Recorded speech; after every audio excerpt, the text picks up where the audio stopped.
Most spending decisions happen faster than we realize. You see something, you want it, you buy it, and sometimes that entire sequence plays out in under 30 seconds. The problem with that speed is that your brain doesn't actually have time to evaluate what's happening. It's reacting, not deciding. Who the f am I to tell you what to do with your money? My name is Priya Malani, currently managing millions of hardworking dollars. Enough foreplay. Let's talk Money. Welcome to the F word. Smart money. No bull.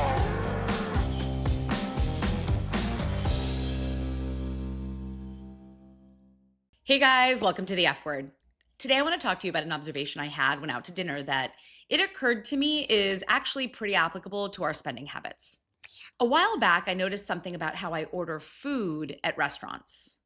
If I sit down, scan the whole menu, and place my entire order at once, which sometimes they require, I almost always go too far. An appetizer, a main, a side. Sometimes I'm even ordering dessert before the first plate lands. But somewhere along the way, I started doing something different. Now, I almost exclusively just order one thing at a time, and usually the appetizer first, telling myself, yeah, I can decide from there. What surprises me is how different my decisions are from what they would have been if I had just ordered everything all at once. Sometimes I'm already full after the appetizer.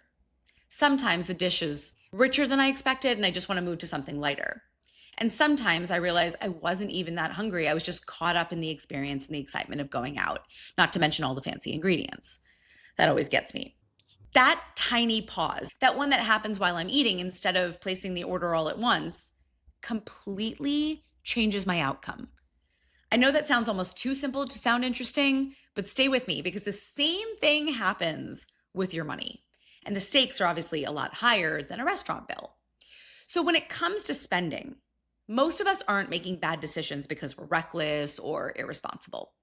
It's that we're making decisions in the moment, like while in motion, right? We're clicking buy now before we've even thought about whether we want the thing. We're saying yes to upgrades at the checkout counter. We're just adding one more thing to our cart because it takes away free shipping and now we've spent more than we would have prior. And for a lot of high earners, people making $200,000, $300,000, $400,000 a year, the problem isn't that they can't afford it, right? It's just that the decisions happen so fast and the justifications come so easily that spending becomes automatic. We're subject to the framework that's laid out before us, free shipping, 2 for 1, whatever, not considering whether it's designed to make us want more than we actually need. And autopilot spending is expensive, not usually because of one dramatic purchase. It's the accumulation of hundreds of small ones that quietly build a lifestyle that you never actually sat down and chose. So today I want to talk about the simplest thing you can do to interrupt that pattern. Not budgeting, not overhauling your finances, just learning to pause and understanding why that pause is more powerful than almost anything else. So let's start with the moment before the decision. Most spending decisions happen faster than we realize. You see something, you want it, you buy it, and sometimes that entire sequence plays out in under 30 seconds. The problem with that speed is that your brain doesn't actually have time to evaluate what's happening. It's reacting, not deciding. Here's how I think about it. There are two ways our brain operates when we're making a decision. The first is fast and automatic. It's the part that sees the jacket and immediately feels a pull towards it, puts the entire outfit together in your head before you've swiped your credit card, and now it's already part of your wardrobe. The second way our brain operates is slower and more deliberate. It's the part that asks whether you actually need it, what else you could do with that money, and whether you're going to feel the same way about that thing in a week. The fast brain is always going to fire first. The question is whether the slower brain ever gets a chance to weigh in. That's what the pause does. It creates just enough space for both parts of your brain to be in the conversation. So if you're out shopping, I know who goes out shopping anymore, but let's say you're out shopping and you see something you love. Instead of buying it on the spot, here's what I want you to do. Walk into another store. Just distract yourself. Give yourself 5 minutes. Let your attention move to something else. What happens from there is genuinely useful information. If you forget about the thing entirely or see something else that you want even more, that tells you something. But if you're still thinking about it 10 minutes later, yeah, that tells you something too. But without the pause, you only ever experience the initial pull. And that pull is almost always the strongest it's ever going to be right at the moment you first see something. I want to be clear. The pause isn't about talking yourself out of things. We've already agreed and established you can afford it. Instead, it's about making sure the decision is actually yours.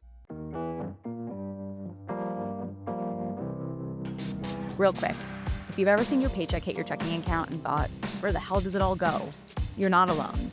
If you're in your 30s making six figures, it's time to get your financial shit together. Go to stashwealth.com and book a call. All right, back to the episode.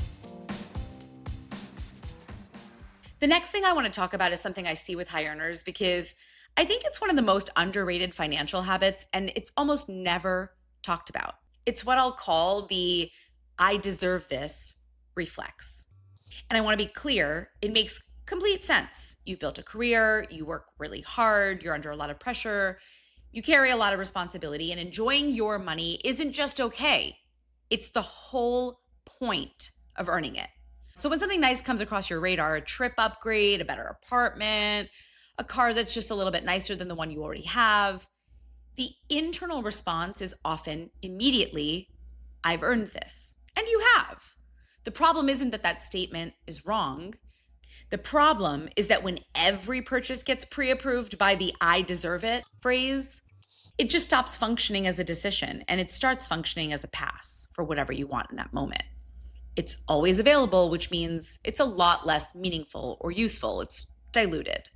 Worse, it never actually slows you down to consider your priorities or even more importantly, the trade-offs.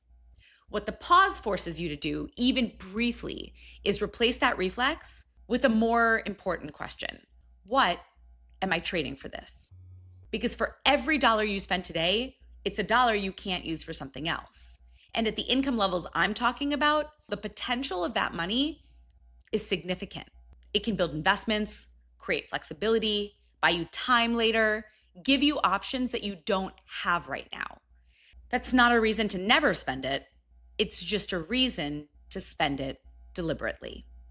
Again, the question isn't whether or not you can afford the thing. You probably can. The more interesting question is what are you actually choosing when you say yes? And what, perhaps unknowingly, are you saying no to on the other end of that decision? Because when you understand the trade-offs, you might still buy the jacket, but now you're making an active choice rather than just gradually accumulating a life you never quite decided on. So, what changes when you start pausing? The thing I find most interesting about this habit is just how much information it reveals and surfaces over time. Once you start building in even small pauses before spending decisions, you start noticing patterns that you just couldn't see before. You'll notice the purchases that happen when you're tired or bored or stressed, the ones that are about something else entirely. You'll notice when you're spending to keep up with what people around you seem to be doing. You notice the slow creep of lifestyle inflation, the steady ratcheting up of what feels normal without any single moment where you consciously agreed to it. And once you can see those patterns, you can actually decide which ones you want to keep. That's a very different experience than looking at your bank statement at the end of the month and wondering where it all went. And this is what I mean when I say the pause isn't really about restriction. Because restriction implies you wanted something and said no. The pause is different. It's about making sure you actually wanted the thing in the first place. And that the wanting wasn't just a result of momentum, a pretty floor display, 24-hour sale, 2 for 1, free shipping, whatever. Because high earners rarely end up financially stuck because of one catastrophic mistake. It happens through thousands of small decisions, up levels that get made without much thought. Each one totally reasonable on its own, but adding up to a lifestyle that costs way more than it should and delivers way less than it could. The pause interrupts that pattern at the source. Okay, I hope that was helpful. Before I let you go, I always end the show with a segment that I call Best Bite. I'm a big foodie, and I love to tell you about something that blew my mind recently that I had. So this one's a cocktail, which I haven't done in a while. I was in Louisville, Kentucky a few weeks ago, and I went to a speakeasy in downtown called Trial and Error. I'll be honest, my hopes weren't the highest, and I'm a little bit over espresso martinis at the moment, but this one looked interesting. It was called the We're About to Be Up All Night. So if that tells you anything, and other than the fact that I can tell you it had orange bitters in it, I don't really know what they did, but it was so much better than any espresso martini I'd had in the longest time. It was also incredibly strong. My sister said that if she was going to drink it on her own, she'd need to start at 9 a.m. So lots of caffeine, lots of liquor. I didn't see any problems. So if you're in Louisville, or as the man who was booking my flight called it, Louisville, Kentucky, check out the We're About to Be Up All Night at Trial and Error. Okay, before I let you go, I want to leave you with an idea. The next time you're about to buy something, online, in a store, doesn't matter, just pause. Walk away for 5 minutes. Open a different tab. Just let your brain think about something else for a moment. Then check back in with yourself and see how you feel. Sometimes you'll want it just as much. Sometimes you'll have completely forgotten what it was. Both of those outcomes are useful information. What you're really doing is just running a little experiment on yourself, figuring out how much of your spending is something you're choosing versus something that's happening to you.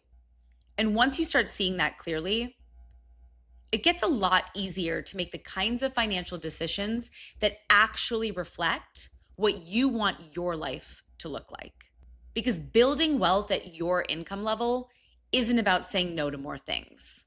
It's about making sure that the things you're saying yes to are the ones that actually matter to you, not the ones that were just available when you weren't really paying attention. If this episode got you thinking differently about how you spend your money, I would love for you to share it with someone who might need the same mindset shift. And if you're not already following, please take a sec to like, follow, subscribe, wherever you're watching. All right, that's it for today. Thanks so much for listening. I'll see you next time.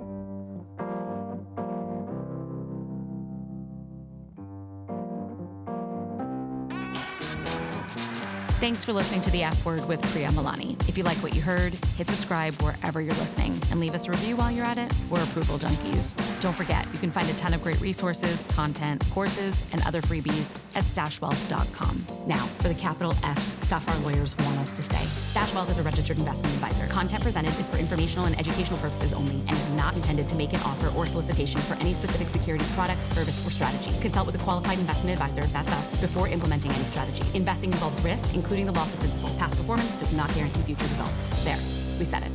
Did I have that up?